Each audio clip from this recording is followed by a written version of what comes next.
Welcome to Journal Club, everybody. Yeah, today we'll be talking about GPT-2/3, because GPT-3 is just a big GPT-2. Let's see, where's the paper? Here it is.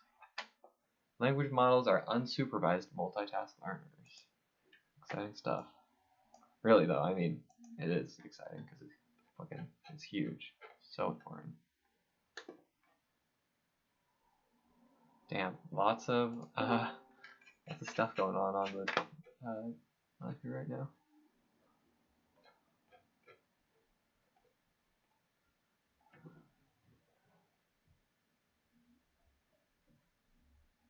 Oh.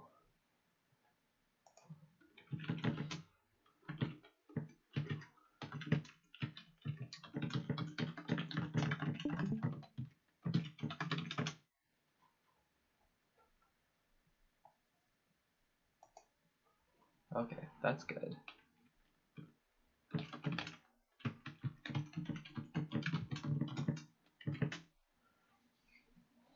So this will let you go by.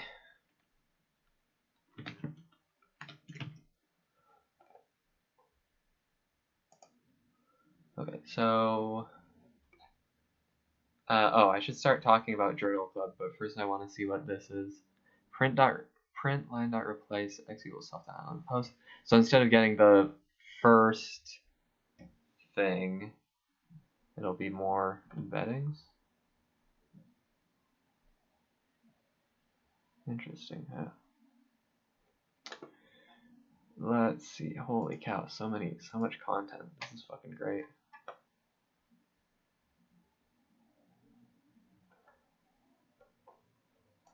7x7 grid of encodes from Cliff.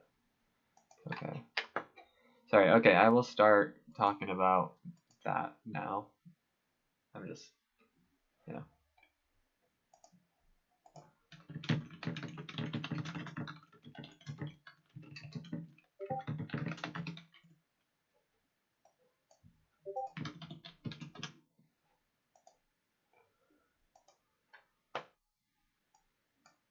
Oh, yeah, no, yeah, you did show me that, that's good. Okay. So, I'm going to start talking about, and, well, let's see, one sec. Video. Oh, I'm going to turn off video. I don't think, what the hell, I don't get how this works. How do I stop it? Okay, there we go. Screen 1, share. Okay, now that it is 3:02, we're gonna convene for Journal Club, which will, as noted, be about GPT-2/GPT-3. The nice thing about GPT-2 and GPT-3 is they are functionally the same architecture, so you can basically just say the big one and the little one, because they found that their architecture scales really, really well, really, really impressively. Let's see. So basically what they're talking about here is that the model can do more than just one task. And in GPT-3, in fact, I'll bring up that paper as well, they kind of emphasize a different point. They emphasize that instead of saying, okay, they can do a whole bunch of different tasks, they're also like, okay, they can do a whole bunch of tasks and be taught a new task in the prompt, essentially. Like, you can give an example of a task and how it's solved, and it'll learn in a way how to do that. So few-shot learning. Whereas with GPT-2, it wasn't quite as good, so it was more like, oh, it can do a bunch of tasks that you'd be surprised to be able to see it do. And this one, it can do a bunch of tasks that you can even kind of teach it to do just by augmenting the prompt or altering the prompt.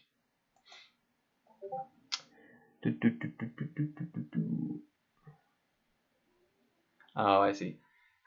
Yeah, I am worried that I will get behind as well. I know that feeling.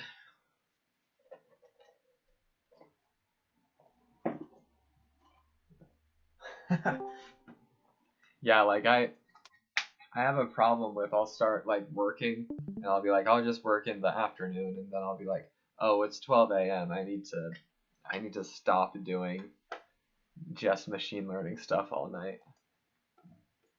Let's see, I need to zoom a little for my terrible eyesight. Okay. Sounds like there's something in the trout. I mean, I'd like to, honestly.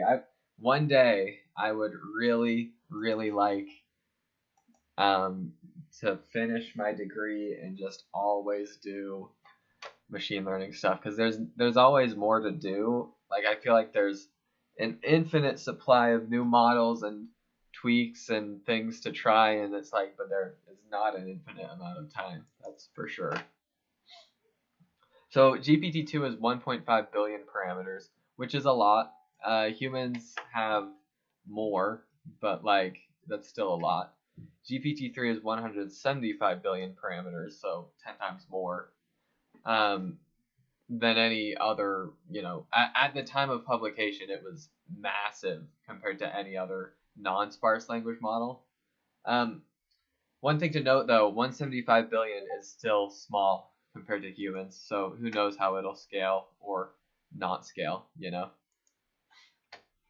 Let's see.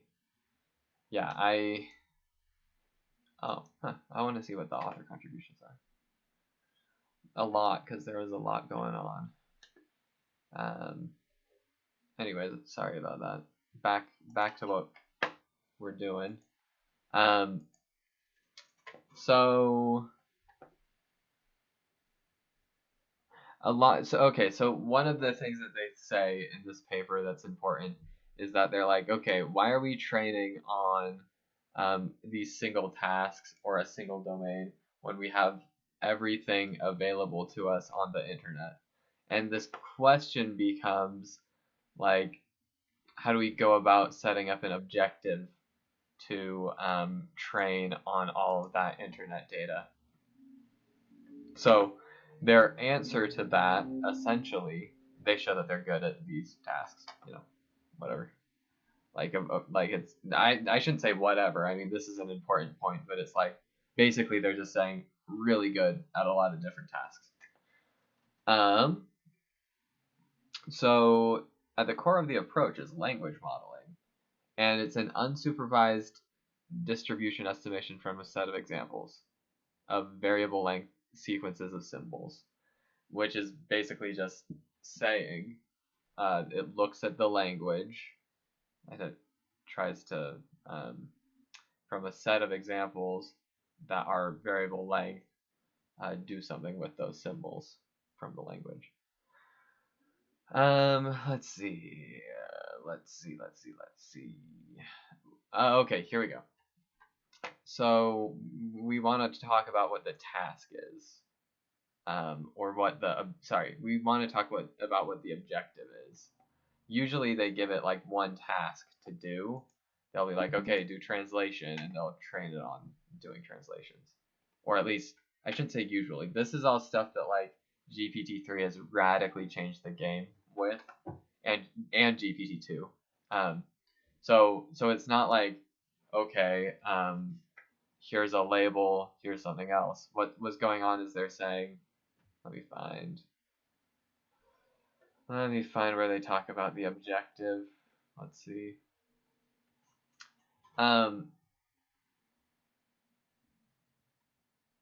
Let me just. I haven't read these two for a while, so it's I just need to refamiliarize myself a little bit. So they're using a transformer, as you might expect, since everything uses transformers lately, and they're obviously super powerful. And we can talk about that architecture and how it works, but before we do that, let's talk about what they're using it for. And by my understanding, what they're using it for is to, where is it? I don't love the headings in here. So basically what they're saying is they're taking the previous words and they're going to guess the next word is I think how it works. Let me find the pre-training. Shit. Well, yeah, the attention heads are part of the transformer architecture, but I think the task that they actually have it do is just like modeling the language through next word guessing, but I need to make sure of that because I wouldn't want to be misleading about it.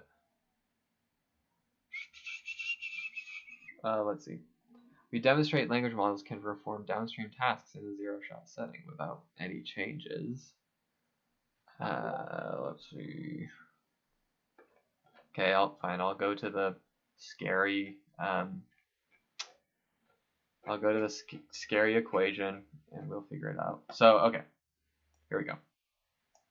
Probability of x equals, I think that's the product, or the sum of, no, yeah, the product from I equals 1 to n of p of Sn given the previous symbols. So this looks terrifying and it looks really bad, but basically what's happening is they're saying given these words, what is the next word, or what is the, you could even say what is the probability of the next word, you know.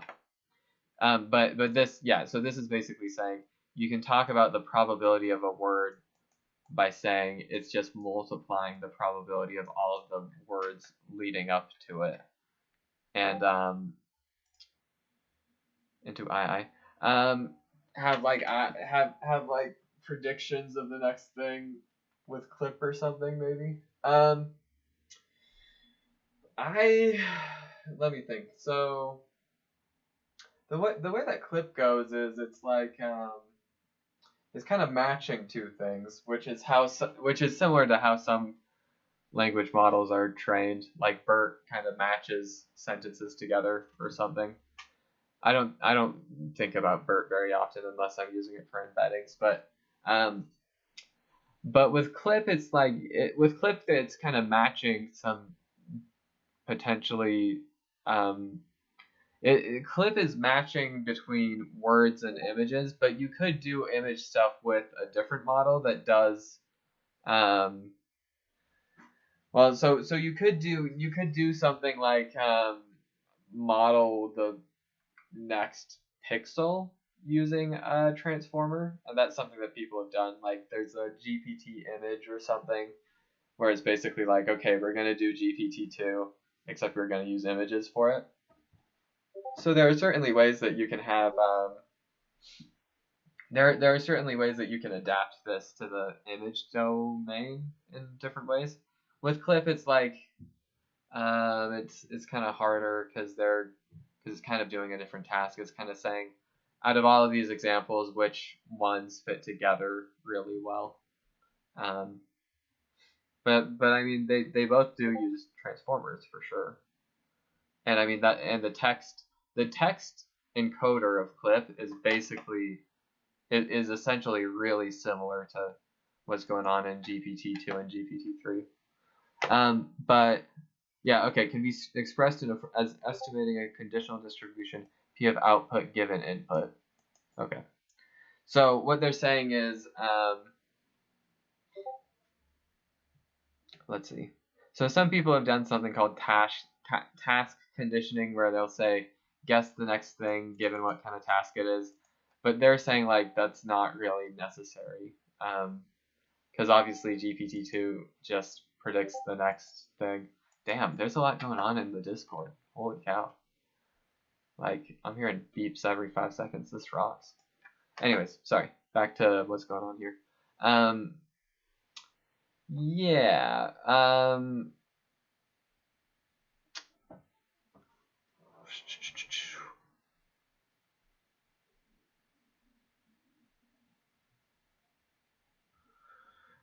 Yeah, so they have a massive data set using this thing called Common Crawl, which is cool. And they call it web text. It contains the text subset of 45 million links, which is outrageous. A huge amount of data was used to train GPT-2 and GPT-3. Let's see. So they do byte pair encoding. So byte pair encoding is an interesting and important thing to talk about, and I'll try and demonstrate it here in the chat. So say you have a really common word like the, you're just going to have a single token that represents the. Say you have a really complex word like Mississippi. I'm going to misspell Mississippi, but whatever. That would instead be chunked up into multiple tokens that might look like miss, is, etc. until you finish the word Mississippi. So byte pair encoding, some people kind of hate it, but I think it rocks because you end up having these, you end up making the vocabulary kind of go further, and you get this cool stuff where you'll be able to use suffixes and prefixes. So like, say you have an eyeball, but you can't use the word eyeball. You might say ocular device or something, So byte pair encoding is cool because if you have a word that is totally different and totally weird, like I'm trying to think of weird uncommon words, like let me think. But well, you get the point though. You could have like ASD blah blah blah blah blah. You could encode that, and that would encode as like it could encode down to the character level, but it would probably actually end up encoding as ask K D. But yeah, I don't know why I'm putting these in code blocks, but essentially byte pair encoding lets you have a vocabulary with a mix of common words, common prefixes and suffixes, and characters. So you end up being able to encode whatever you want, but you also have some nice tokens to represent parts of words and full words if they're very common. So byte pair encoding is cool. Yeah. So yeah, as they say, it's kind of like a compromise between using a whole bunch of words and using a whole bunch of letters to represent your language that's being input and output by the model.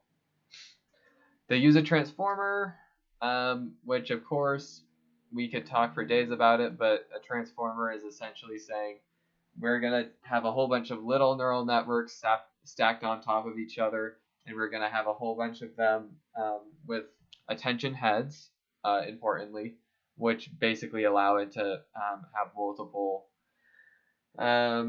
parallel processes going on in it, so it can pay attention to different things going on in the language. But with a transformer, you're basically getting a whole bunch of little neural networks stacked together, and in between those little neural networks, you have attention, which basically takes the representation of one symbol, one sub-symbol in, a sentence, and is then combining those sub-symbols together and weighing how much they feed into each other, and then putting it into a new neural network, etc., etc., etc. I will wait for Fractal DNA to ask a question before moving on, or make a comment or whatever.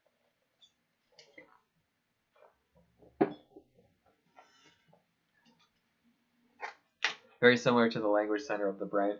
Yeah, I don't know.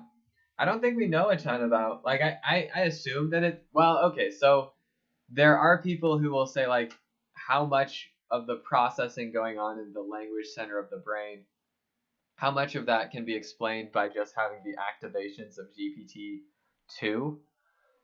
So there's definitely something to be said about, like, there may be similarities between how the brain calculates, well, how the brain processes things and how something like GPT-2 does. And there's this cool finding of, like, the more similar the model is to the brain, the better predictive power it has for what's going on in a fMRI voxel or whatever, the better its performance. So it's like you basically say, okay, we're gonna have someone go and lie down in a functional MRI, and we're gonna look at how the blood flow changes in their brain roughly as we have them look at different stimuli or have them read something. And so they get that data that kind of represents what's going on in a human brain. And then after doing that, they're like, okay, if we do the same thing with GPT-2, have it read something, how can it predict what's going to happen in terms of the changes in the human brain using the activations of, GPT-2?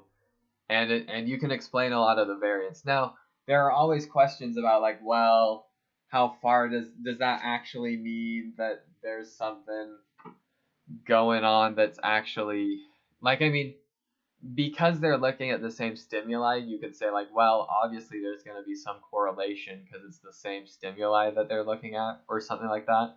So there are some caveats, but it really is kind of striking how the better the language model, the more predictive of the human brain it is. So and I don't know enough about that line of research to really critique it well or defend it well, but I think it's super cool, undeniably kind of cool.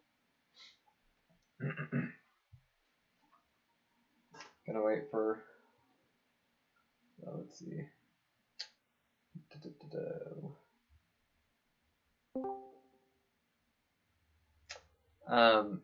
People who say that there's some. Oh well. Let's see how it's a neural network of neural networks. People who say that there's some non-physical. I definitely don't think there's any non-physical stuff going on in the brain, but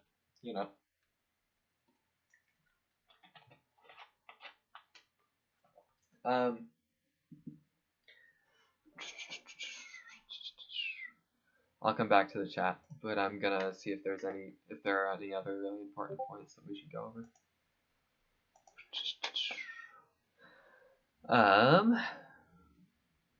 So yeah, they use a transformer. They guess the next word in sentences.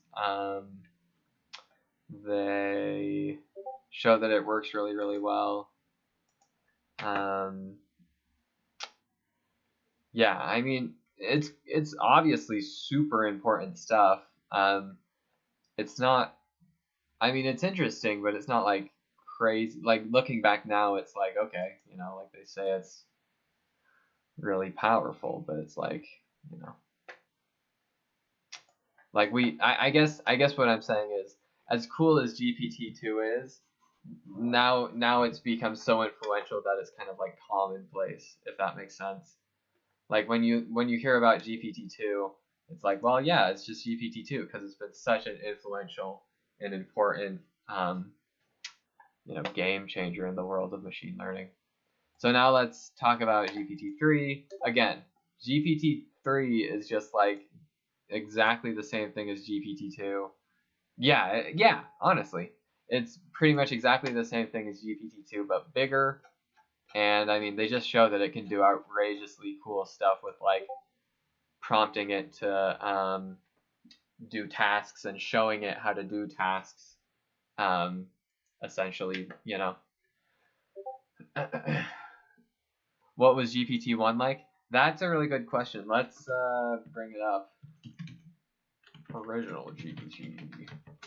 I think the original GPT didn't use a transformer, but I could be wrong. We demonstrate that large gains on these tasks can be realized by generative pre-training of a language model on a diverse, followed by discriminative fine-tuning on each specific task. So they fine-tune it after. So part of it is saying like instead of just giving it a ton of unsupervised data and being like, okay, figure this out, and then having it do other things, they add an extra step in between those other two steps of saying we're going to fine tune it on certain tasks afterwards. I think this was pre-transformers, but we can check. Oh no, they use a transformer. So I'm guessing it's, let's see how many parameters, if it says. Um,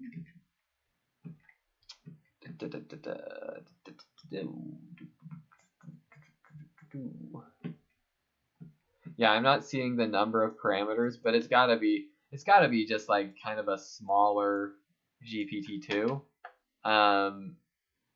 And instead of it being like, okay, we're just gonna and they use it as pre-training instead of just pure training. Like instead of saying, okay, we're gonna see pre-training. Instead of it being like, okay, we've trained GPT-2 on a ton of data, now use it. They're gonna say, okay, we've trained it, and now we're gonna we're gonna fine tune it to be better at a certain specific task. Let's see. And yeah, so that's really cool. Again, it's like a transformer decoder. They fine tune it. Oh, this is maybe a helpful. Yeah, they classify it as well. Interesting. I'm curious how they classify things versus predicting the next one. Start text extract. You should do a walkthrough on setting up and using GPT-2. I have a collab notebook that, well, so one thing with GPT-2 is that there's the great Hugging Face. GPT-2, let's find that. Let's get that bread. So Hugging Face makes it super convenient. There is, yeah, I don't think anyone has not loved Hugging Face, but like I just love Hugging Face. Holy cow. Yeah, so you can come down here, OpenAI GPT-2, you import it. You probably don't want just normal GPT-2, you want GPT-2 XL if you're going to use GPT-2, because nowadays GPT-2 XL fits on a collab GPU, which is very convenient. And really, it's as simple as taking text. Well, so importing things, setting up the tokenizer with one line, taking text, encoding it, turning it into a tensor, and then you say, you set up the model, you set it into eval mode because I think it uses dropout, meaning that part of the time you'll get some neurons being, hidden away and not used unless you set it specifically to keep all of the neurons. Dropout is a regularization technique that, is pretty common, or at least used to be. Was DALL-E trained exactly like GPT-2? It's similar. I think DALL-E's Image GPT is the one that was super similar to GPT-2, but yeah, so Image GPT is basically just GPT-2 or GPT-3 even, trained on images instead of text. With DALL-E, I'll pull up the DALL-E paper. Let's see. Or have they? Yeah, they've got the paper. It's just not the pre-trained model. So with DALL-E, they've got the encoder decoder VQVAE. So what's going on there is they train a neural network to be able to produce images. Maybe they'll have a good example of the architecture, what it looks like. Or maybe not. Yeah, apparently not. I remember looking at DALL-E a while ago and being like, why don't they have architecture diagrams, and being kind of like disappointed in that. But oh man, DALL-E's so good. Holy cow. Anyways, but the way that the architecture of DALL-E works is they have an encoder and a decoder and they teach it to make images, basically like memorize images and can say, okay, why do you think that there's been no public statements about the public release of DALL-E? I don't think they're gonna publicly release it. I think that if they do, it'll be like GPT-2. I mean, sorry, GPT-3. And so essentially, I think what they'll do, although I don't know, I don't have any inside info, but I'm guessing it'll be like, okay, you can use the same kind of interface as GPT-3, the same kind of setup, and we'll just charge you per image potentially. I'm not certain though. I kind of as someone who has been using, yeah, I know, honestly, it's funny. As someone who has been really using their stuff, and as someone who is well, so I guess I'm kind of in a weird situation, because if DALL-E came out, I'd be really excited, but I'd also be like, well, no. I mean, I think that a lot of the notebooks that we use here are actually like geared towards totally different things from what DALL-E does. But it would be interesting to see what would happen if DALL-E came out. Because I think with DALL-E, like, you can do some cool stuff, but you aren't gonna be able to. I seriously doubt that they'll give out the weights. So it's not like you'll be able to make video with it. It's not like you'll be able to tweak it very much and have high resolution images like that. But yeah, it'll be interesting if they ever do release DALL-E, like what that looks like and what that means for people like me who have been trying to create similar systems. Oh yeah, I mean, the problem with DALL-E though is that, like, as much as we'd like to do cool stuff with it, they'll probably hide it behind an API and charge per, token, which would not be fun. Like that would be a major downer, I think, but that gives all the more reason to continue making tools that are, rip it and crack it. Well, I mean, GPT-3, I think they like add some fuzz to all of the probabilities, because they know that people would try and like find training data if they and try to, like, not basically they found that sometimes you can figure out what data GPT-3, well, not GPT-3, but other language models were trained on. And I think they're a little bit worried that people would specifically look for copyrighted material or something, and then they turn around and be like, hey, Disney, they trained on your data, and then it would be a weird showdown or something. But I don't know. Anyways, the point being that DALL-E, so cool looking, but I doubt we'll have the weights and the full source code anytime soon, which is a downer, because even if it made some of the notebooks less groundbreaking, it would still be like amazing to play with DALL-E and see what it can do, yeah. But like I said, I very much. How long until the general public could train a model like DALL-E? Well, you have a Luther AI, who are a little bit controversial lately on my Twitter timeline, but they have been trying to train a DALL-E, and it looks like it's not going to be easy, because it's kind of the same scale of a project as GPT-3, it seems.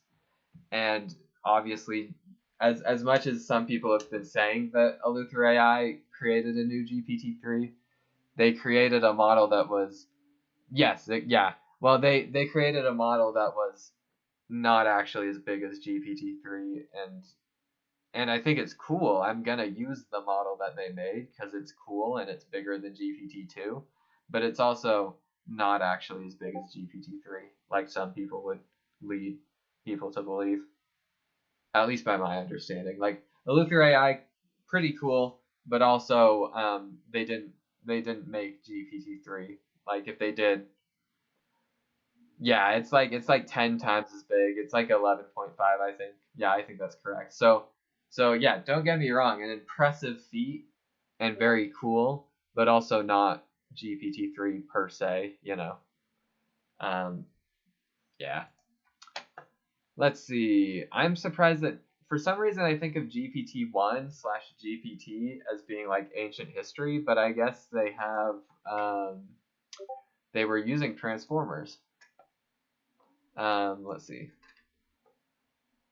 Yeah, so a bunch of benchmarking as usual. And yeah, yeah, I mean, like I said, these models are amazing and fantastic, but like they're almost commonplace because they've moved the field so far ahead. I'm sure GPT-3 can be distilled as well as DALL-E into a smaller form that's capable of similar feats. Yeah, I would hope so. I would hope that we could take GPT-3 and, because I know that people have made distillations of GPT-2 and like gotten some heavy mileage out of doing that, so it'd be cool. And DALL-E, well, I mean, yeah, I have no idea what DALL-E. I can't even remember if DALL-E seems like it could be used for inference on a GPU. Because if you can't run DALL-E on a GPU, then it's kind of useless for people like me because I don't have a TPU. Oh yeah, GPT Neo X and GPT Neo, yeah, because they have like different names for them, yeah. But I don't think they've made them yet, have they? GPT Neo and GPT Neo X. Like it sounds like, from what I understand, it's not super easy to scale from what they've got to what they would like to.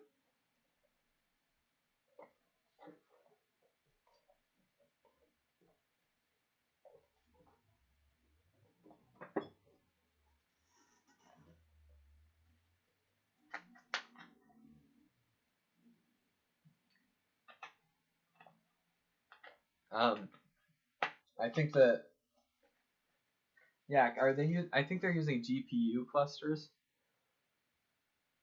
Oh, GPT Neo X was to fix that. Okay. Yeah, because like I said, I very much think that what Eleuther AI are doing is super cool. I also think that it was a little bit hard to tell exactly what was going on when people on Hacker News were saying like, "Oh, there's a new GPT-3," and it's like, well, it's not quite yet, at least. Oh, there was something else about, what was it? I was thinking of something else.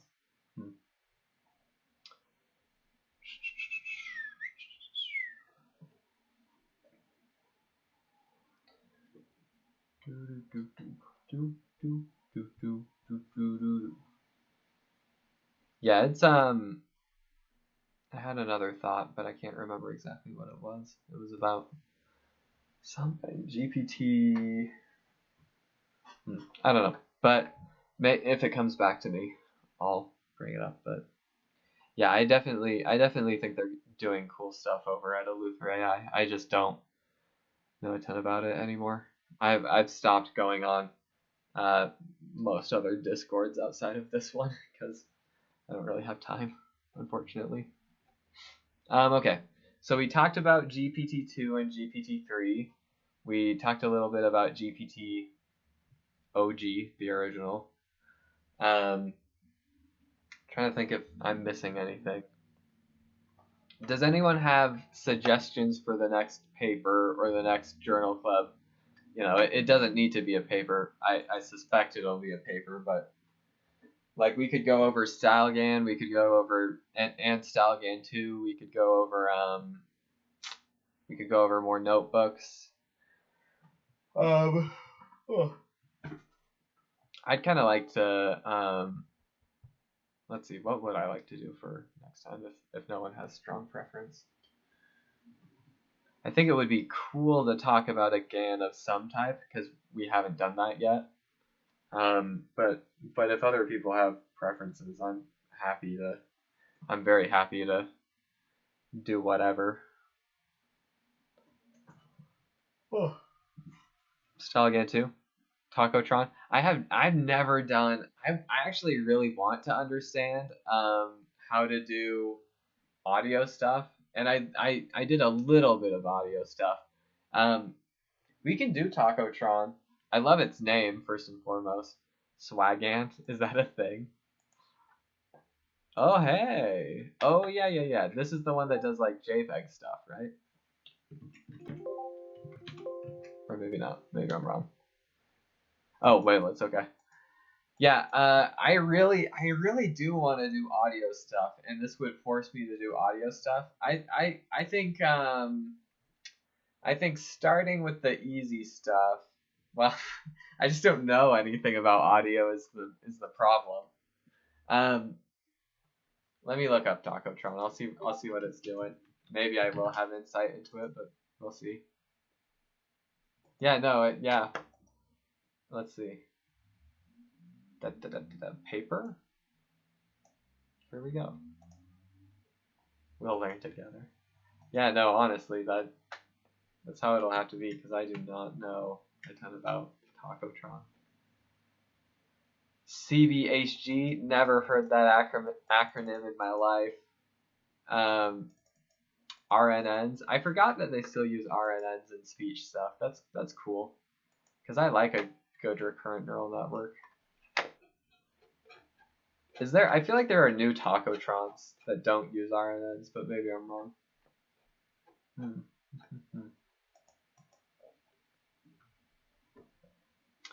Oh, okay. Oh, it's a nightmare when you're using a notebook and like you don't change anything and then it breaks. Oh, God. So, yeah, I mean, I can try and figure out Tacotron on and we can even figure it out together for next week.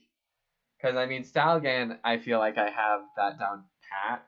So we can always do that another time. Like I implemented a Stalgan a long time ago, kind of a fun project, but yeah, we can do Tacotron. I might not know as much, but yeah. Yeah, well, I mean, audio generation is important for a lot of people's notebooks. So I'm about to go to college next fall. I'm self-taught with everything about machine learning, but when I try to understand / implement a new paper, I have no idea how do you get started implementing papers. So the hard thing about a lot of implementing papers is like they really don't. A lot of them don't specify very clearly, or sometimes you're literally lacking the information that would be possible to truly replicate something, which is frustrating. So let me think. So I started by implementing little things and doing tutorials. So like you could start with a classifier in PyTorch, and then and there are lots of tutorials for that, and then just start like trying to take away little bits of the process and be like, okay, I don't need to read this, so I'm gonna try and implement it and then read it to make sure that I did it correctly. With StyleGAN, it's the type of thing where even if you get it wrong, it's like you can compare to their source code, because there's a PyTorch and a TensorFlow StyleGAN repo now, so you could use either one. Yeah, so with StyleGAN, it's like for me, I did that one independently because like I knew I could do it at that point. But if you're uncertain, I think a good thing to do is to try to implement it as best you can, and then at each point where you're not sure, you can check it, and then try again, and then check it, and then try again, incrementally as you build it. But yeah, WaveGAN was cool, but whenever I tried it, I always had this awful metallic comb filter in that I could not figure out.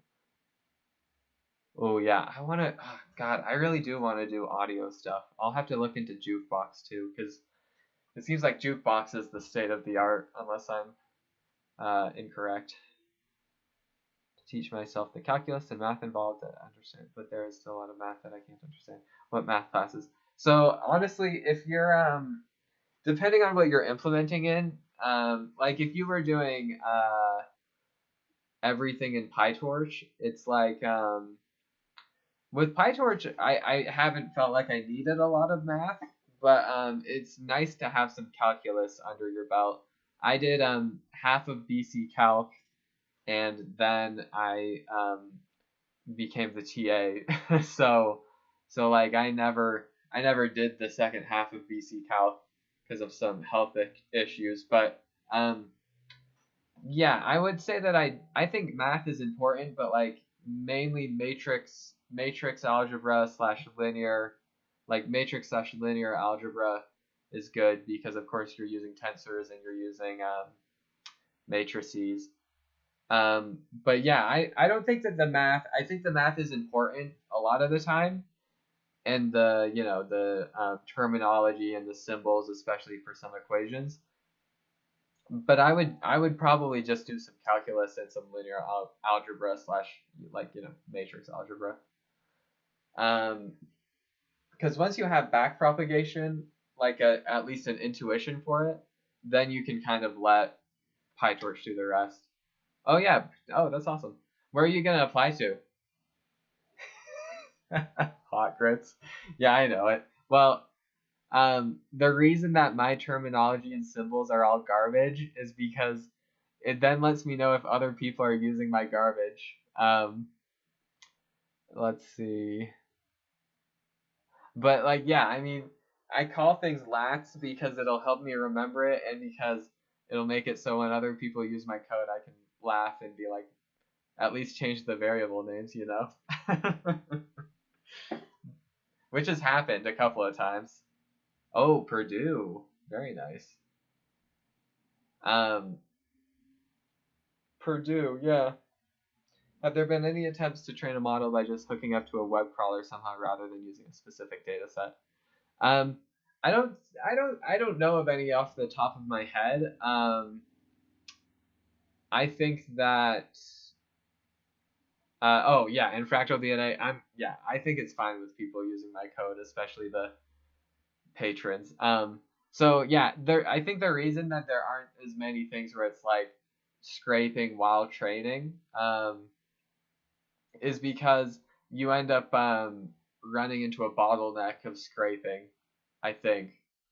Because it's like if you scrape it all at once and then stop and then train on it, you can do batches and you can do things like that. But if you're scraping it while you're training on it, I think it gets a lot more complicated. But I do think that in the future we'll see like reinforcement learning saying like, okay, go onto Facebook and get new friends and all that kind of thing. Um, all of those symbols and terminology are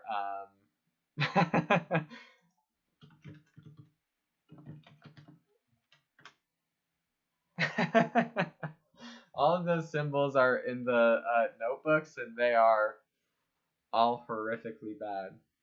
Variable names, yeah. Well, I mean that's the thing with variable names. I want to remember them, and I want to know that they're mine. So that's why they're all just gibberish, just total, you know.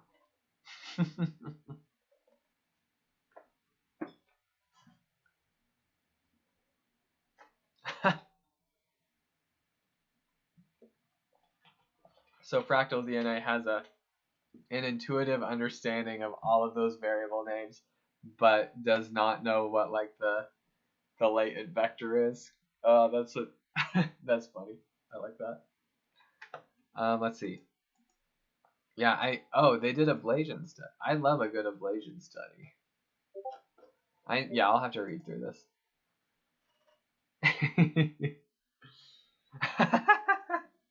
Yeah, knowing my variable names actually excludes you from machine learning. I feel like I might know the person who did Tacotron. I'm not sure though. Yeah, I think when people see my notebooks, they're like, it looks really bad, Mr. Nvidia. Um, I think I might know. Wait, I might go onto my Twitter. I'm gonna check on my phone because I might know a Tacotron person.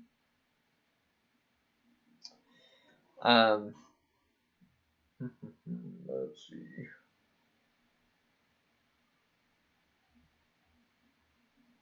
No, I probably don't.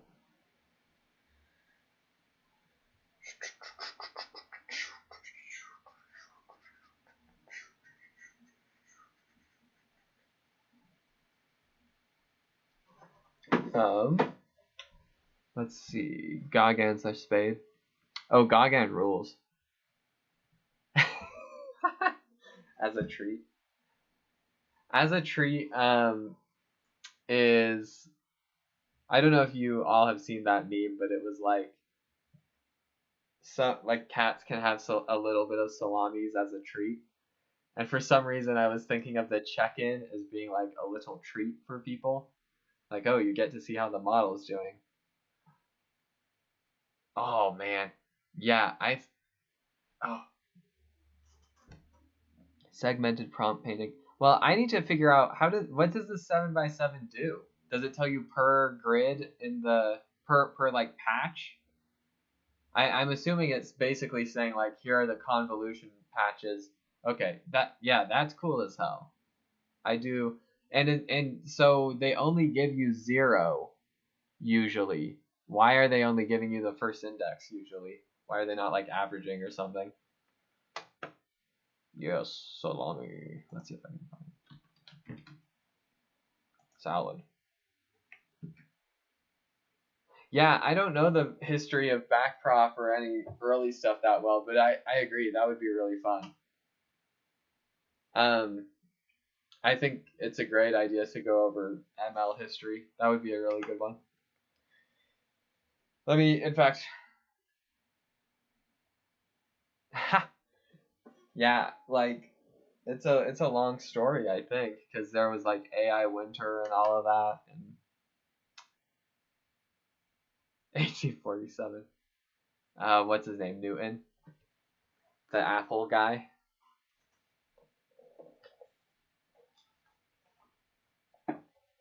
Oh, before Newton or after Newton? I'm guessing after, since Newton did calculus.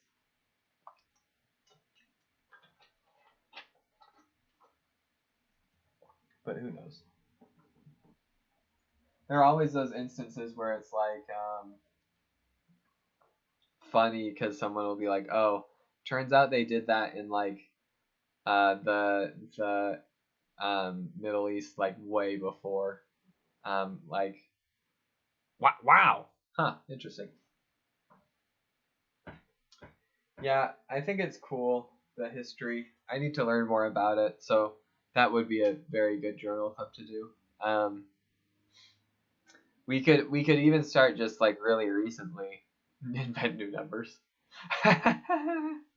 So we could even go really recent and say AlexNet, I think, was before BGG, was before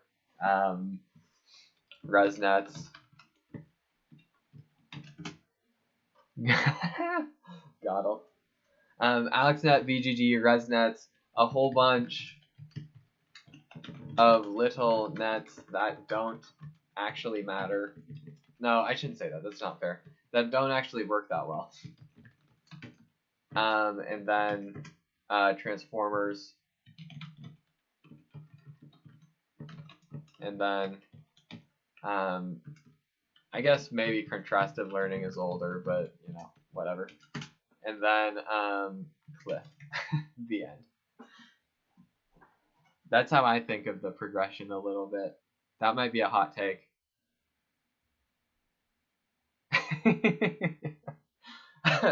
Let's see how I don't know. Was I really typing quickly? The quick round box. Yeah. I don't know what my words per minute is. I'm gonna check that. Test. Dialectics. We're getting some Hegelian stuff going on in here. Hell yeah. I'll take. I don't know which one to use. Start typing test. Medium text. Am I started? Okay. Ah, shit.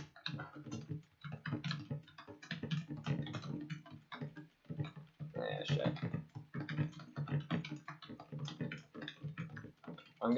This is taking quite a while. Can I stop now? Why is it not telling me? We'll just say I do like 20 words per minute. I don't want to make you all watch that for a whole minute. No, did I say 20? I meant like 70. That would be my guess, but I don't know.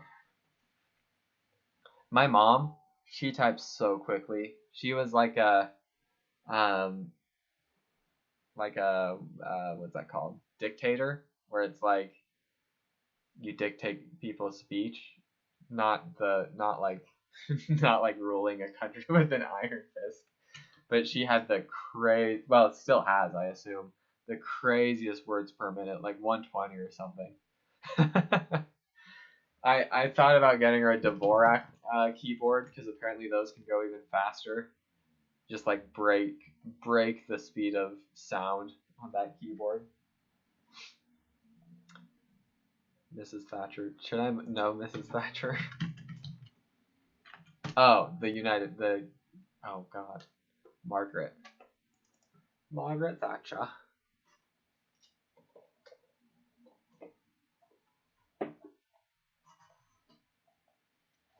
Oh, yeah, well, so there are those like I know people didn't log on here to talk about I know people didn't log on here to hear me talk about my mom and typing, but I do think that yeah, too easy. I do think that I don't know. I don't know where I was going with that. Just an apology for talking about typing instead of neural networks. Yeah, I'll read Tacotron. I'll see if I understand any of it. I'm hoping I understand a little bit of it. And then we can like talk about it, and if other people want, they can tell me what I'm wrong about it, because I'm sure I will be wrong about it. Opinion score? Are they using human subjects? Well, they call them subjects. You're not supposed to do that anymore. You're supposed to call them participants. At least per, like, everyone I've talked to. But I guess these are...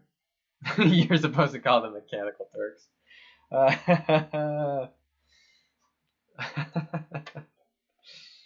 That's good stuff. Yeah, because I'm not even allowed to use Mechanical Turk anymore. I mean, I probably could if I wanted to, but everyone's like, nah, we're going to pay them, like, at least minimum wage or something, which, I mean, is very fair. I would not want to... That would not be fun to have to do experiments all day. And anyways, oh man, that would be fun to do Tacotron and like laugh at me as I try to do a collab notebook. No, yeah, we can do that. That'll be hilarious. Tacotron and I like massively screw it up and just get screeching out of it. I haven't trained a neural network in quite a while.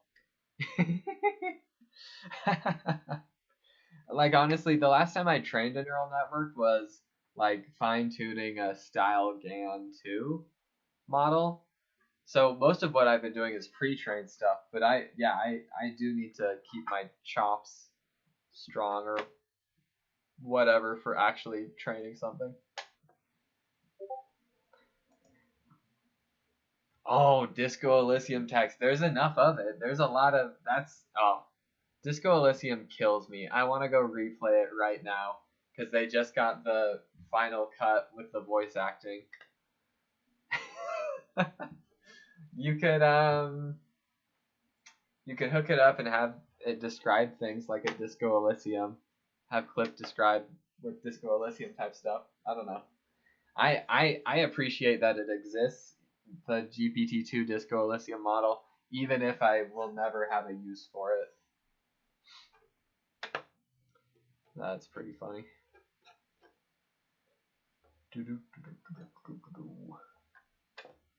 Okay, we're close to 4, and at 4 I'll turn off the recording, but I'll stick around. Purely clip-encoded image tensors to train GPT-2. I wonder, interesting. Like learning the encoding using a language model, that's kind of interesting. But it wouldn't be able to see the image though, right? I guess you... It would be interesting to see if you got stuff out of it that made sense, you know? Like, even if it were not, like, images. Hey, Dungeon Needs. AI Dungeon is so cool. Holy cow. The guy who made it lives in Utah, I think, which is kind of cool. And yeah, that'd be fun to be able to play AI Dungeon in the style of Disco Elysium. So it's just like every line of dialogue just like amazes you. Oh man, I love Disco Elysium. Holy cow. Okay, I'm gonna stop the stream now, but I'll stick around. Let's see, how do I do that? Stop recording.